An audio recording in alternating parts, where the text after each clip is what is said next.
आदाब नाजरीन, आप देख रहे हैं ANN चैनल में। अनीस फातिमा। पेश है दोपहर खबरनामा।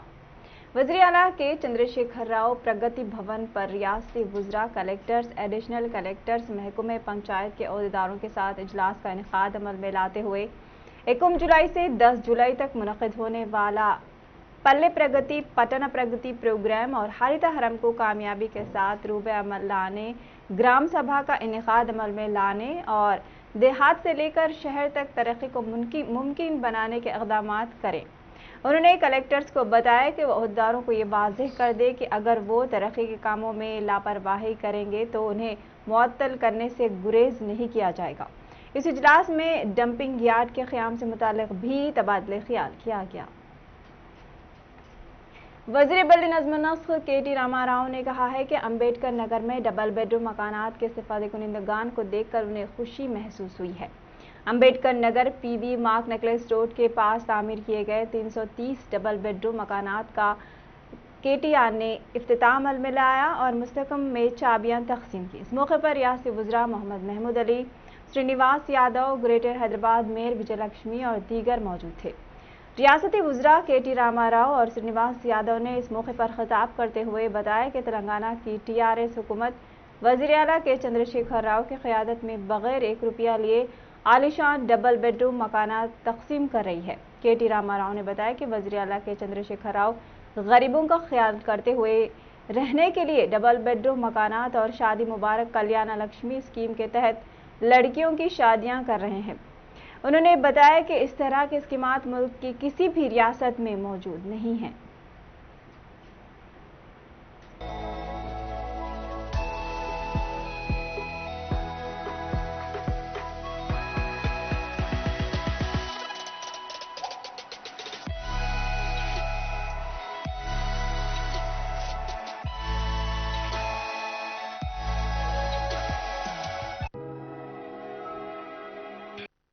శ్రీనివాస్ యాదవ్ గారు చాలా విషయాలు చెప్పినారు.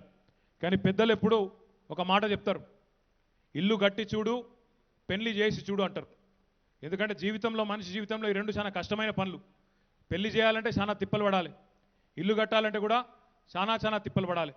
ఏ మనిషికైనా జీవిత లక్ష్యం ఇది. తన పిల్లలు బాగుండాలి, తన కుటుంబం బాగుండాలి, వాళ్లకు మంచి నివాసం ఉండాలనే కోరిక ఎవరికైనా ఉంటుంది.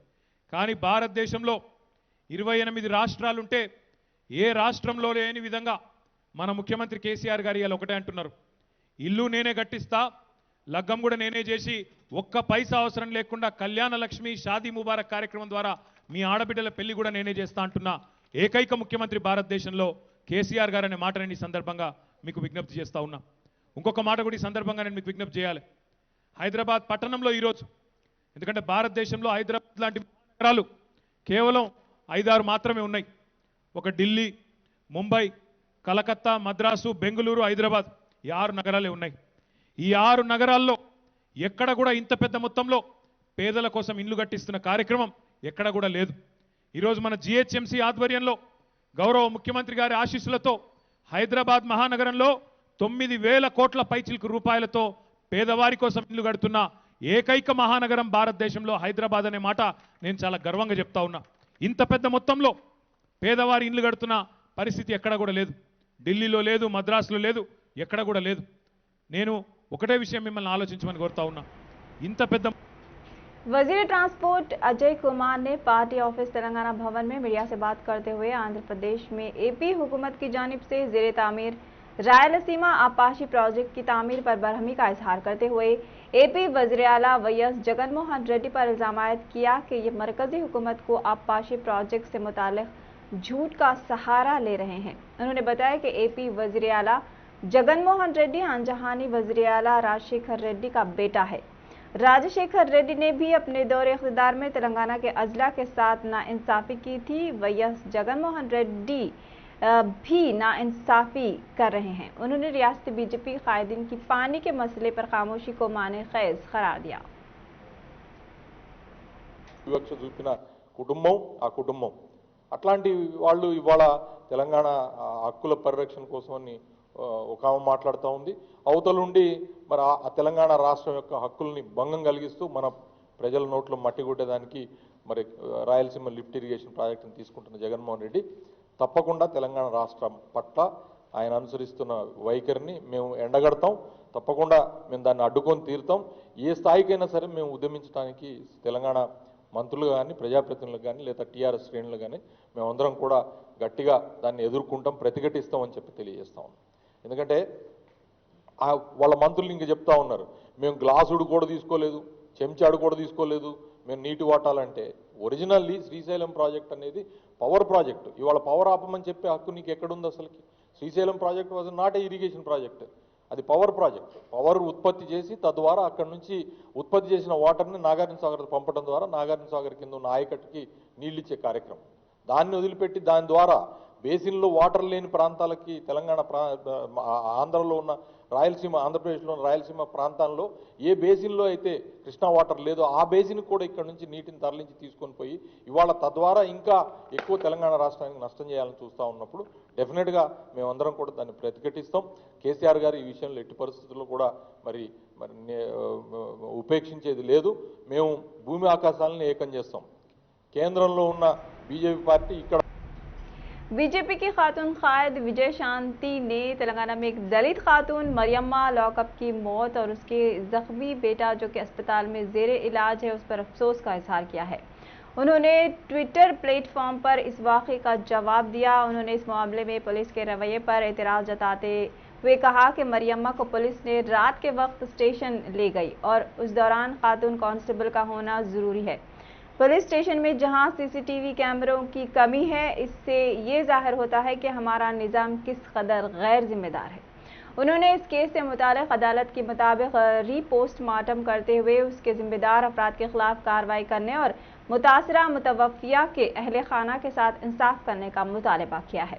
विजय शांति ने कहा कि रियासत में कई दलित ख़वातीन हरासानी का शिकार हो रही हैं और इन मामलात का बरवक्त हल नहीं किया गया तो संगीन नताइज का सामना होगा।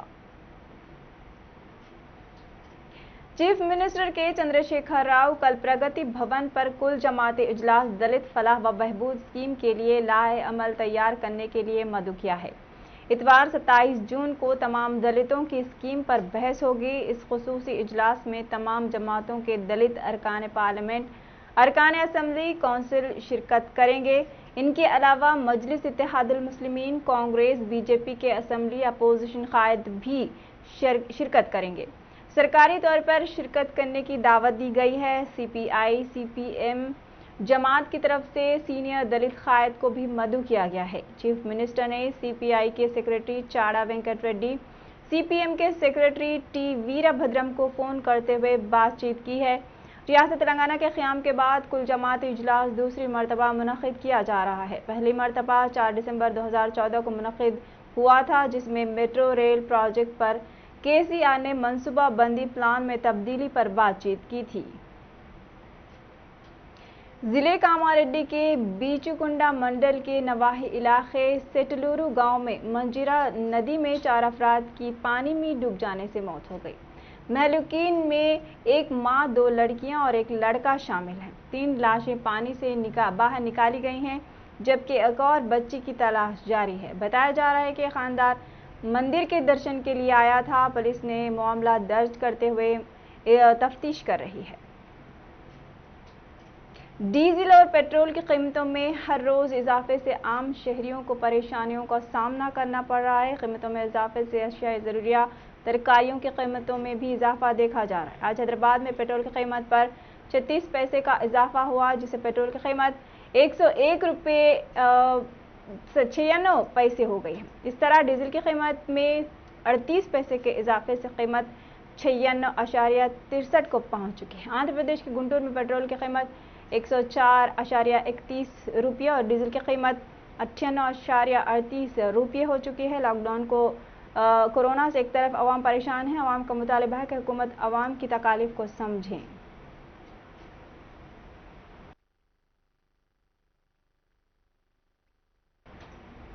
दोपहर खबरनामे में फिलहाल इतना ही। एएनएन पर खबरों का सिलसिला जारी है। देखते रहिए एएनएन चैनल। अल्लाह हाफ़िज़।